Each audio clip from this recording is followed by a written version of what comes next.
Bonjour à toutes et tous, entrepreneurs, chômeurs, salariés et même syndicalistes, bienvenue dans ce tout nouvel épisode de la revue de presse d'un salaud de patron.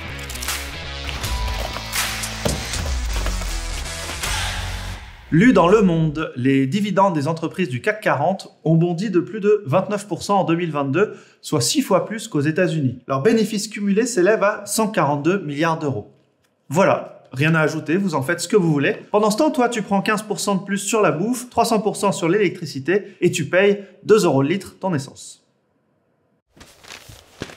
Les frites Poutine ne se vendent plus. Ce plat québécois à base de frites et de sauce brune faisait fureur avant la guerre en Ukraine. Mais depuis que Vladimir, du même nom, a décidé d'envahir son voisin, les restaurateurs qui osent proposer la spécialité canadienne se font insulter et traiter de nazis. Et certains continuent à prétendre que la connerie a des limites. En pleine étude du texte sur les retraites, les sénateurs ont demandé aux journalistes de ne pas poser trop de questions quant au régime des élus du Palais de Luxembourg. Un sénateur, en 6 ans de mandat, acquiert en effet une pension de retraite de 2 200 €, là où les députés se sont pour leur part alignés depuis plusieurs années déjà sur le régime de la fonction publique et percevront donc une pension de 685 € après 5 ans de mandat. Rappelons que la droite, majoritaire au Sénat, milite pour la fin accélérée des régimes spéciaux. Circuler, il n'y a rien à voir. Alors, de quoi on peut parler ?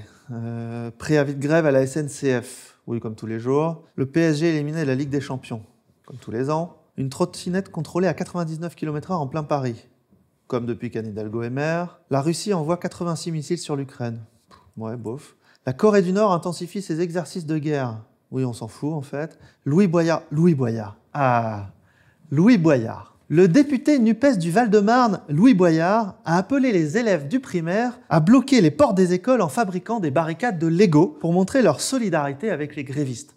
Je vous laisse imaginer les millions de Lego nécessaires à l'opération. Hasard du calendrier, le même jour, l'entreprise danoise numéro 1 mondiale du jouet annonçait un chiffre d'affaires en hausse de 17% et un bénéfice record de 1,85 milliard d'euros pour 2022.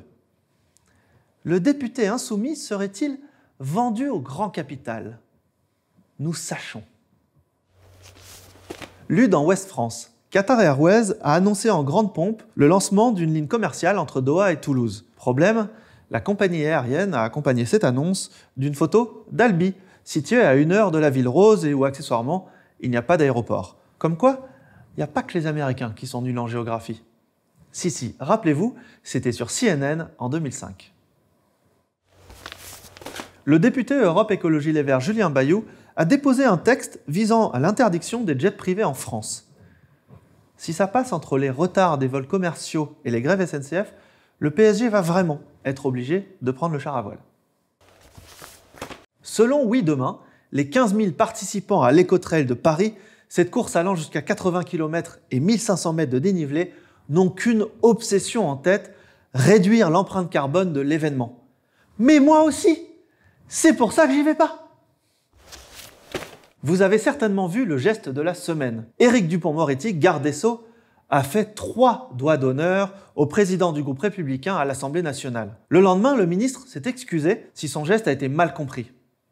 Il a raison, j'ai regardé. Au Japon, le même geste signifie frère. Reste à voir si l'avocat y a ajouté un wesh, ce qui confirmerait l'hypothèse. Merci d'avoir feuilleté les médias avec moi. À très vite pour une nouvelle revue de presse. Like, partage, jette pierre, colibé, n'hésitez pas, je suis là.